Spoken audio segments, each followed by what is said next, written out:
and it's a classic U shape um, with tons of storage. There's a strap there to retain the cook. There are some layouts, particularly the French centerboard boats, where it's just not possible because of the centerboard trunking. But other than that, a U-shaped galley is the only way to go, and everything to hand the cook, and you're well retained. You're safe at sea. So let's just have a look at some of the details. This is a Force 10 stove, a pretty classic stove. It's been reasonably good to us, although we had certainly trouble with it early on. I will show you one cool detail though. If you look down here, you can just see them. These are custom mounts. We were very concerned when we saw the flimsy mounts that came with the Force 10 stove, and indeed, after we posted about this, and so did Practical Sailor, it came out that there had been a couple of very nasty accidents where Force 10 stove had come out at somebody at sea, and one guy actually ended up in hospital with very bad scalds for quite some time because of it. So we've done that, and we'll link to that in the notes on the post. And there's even a CAD drawing, so you can get your own built. All the lockers are louvered for good ventilation, and there is a lot of storage in here. Here you go. And pots, pans, bowls, everything goes with the boat, by the way.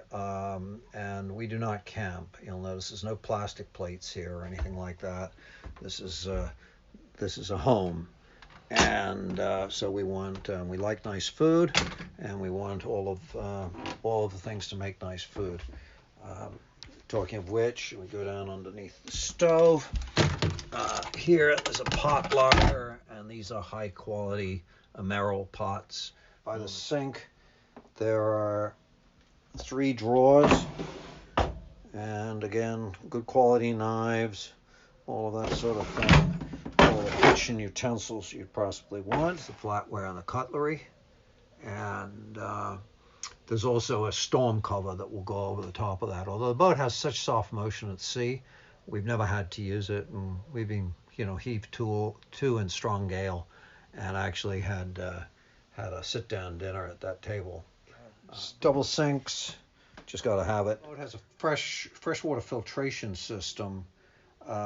So there's a seagull filter under the sink, but there's also a huge carbon filter that filters all the water in the boat.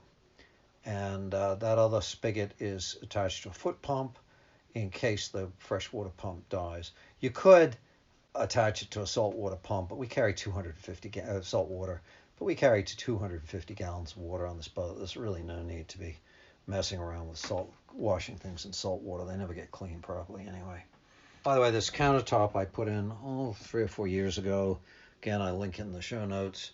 And it's Corian, and the backsplash and everything was all made in one piece by a local Korean craftsperson, I would say.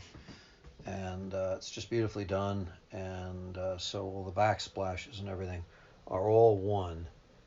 So it's really nice to keep clean. You don't get dirt getting in on the corners. And then the fiddle is the same way, front fiddles. And the sinks are set in underneath, which is really nice. The old sinks used to be on top, and you got grubbiness underneath them, which wasn't. So this is a much better bet. And we call this the hole. And there's Tupperware down there, and a coffee pot, and bowls, and who knows what else. It's huge. It goes back quite a ways. I guess it's probably 3 feet back, and 30 inches wide, and 3 feet deep, something like that.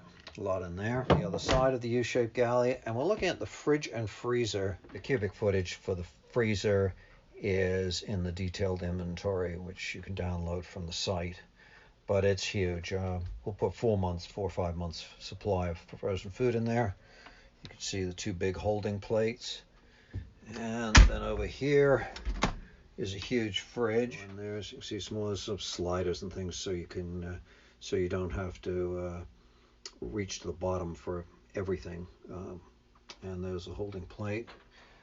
Interesting debate on holding plate as against evaporators running. Evaporation refrigerators run all the time, so they're much harder on your batteries, whereas you can run holding plates when you have plenty of power, for example, or excess power. You're running the engine, you're running the generator. They're not on right now. That tells you what the temperature is in the box and controls the refrigerator and freezer. Another nice little gadget, you can read about this in the show notes, is this little tube here. Has a fan at the top. I don't know whether I can, yeah, you can just see the fan there at the top. And what that does is it's on a timer, and it's on there, and you can program it, and it circulates the air in the freezer, pulls the cold air up from the bottom, and it makes all the difference. So you don't get what you get in most boat freezers, where the top tends to thaw a bit and the bottom stays frozen. As far as runtime on the fridge and freezer, they're extraordinarily efficient, and the boxes are incredibly well insulated. I think it's got to be 6 inches of foam, something like that. The result is that this summer in Nova Scotia, where the temperatures were running 30 degrees, so that's Celsius, whatever that is, 90 Fahrenheit during the days, and probably 25 at night, 80 I guess. This freezer was running for about 2 hours every 2 days, and the temperature was staying well below 0 Fahrenheit. And the fridge would run about every 3 days for about 2 hours. So this is a hugely efficient refrigeration system. You see these little Hurricane cam cleats. You can tilt the stove with them and then lock it in place on the gimbals. So I take the bolts out, which are on right now, and then I can tilt this, say like that, and lock it in place. And or I can put the bolts in, or I can free swing the gimbals. And the cool thing about that is depending on how the tanks are filled, the boat will have a slight heel. So if you're doing something that the stove needs to be dead level for, then you can actually level the stove exactly right. Here's another useful add-on. I made this up some years ago, and it enables you to put 2 teacups on the stove. It's just a piece of wood that fits in there with some non-skid on top of it. And you can then use it gimbaled, and at sea, when the boat's bouncing around, it makes it much easier to pour the tea into the mug. And in fact, it's also a lot safer. I get the real horrors when I see people in the galley holding a mug in their hand and then pouring boiling water into it. And without this, that's actually kind of what you have to do at sea. It's also a big, huge locker underneath the sink, and that's where all the cleaning supplies and that sort of thing end up.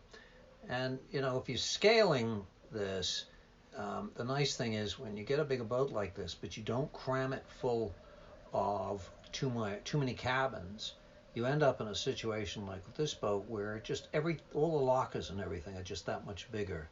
And if you're living aboard full time, that makes things just so much more livable. Here's the classic solenoid switch to turn the gas off in the vapor-tight locker. But we take propane safety up to the next level. There are actually 3 sensors checking for a propane leak. There's one under the stove, there's one in the bilge, and then there's one actually in the gas bottle locker itself, because we had a regulator that leaked there once, and 3. Now we're looking at the area next to the galley. You can see that gas bucket we were talking about earlier, and like the electrical panel, AC electrical panel is there, well protected by that little quarter bulkhead next to the companionway.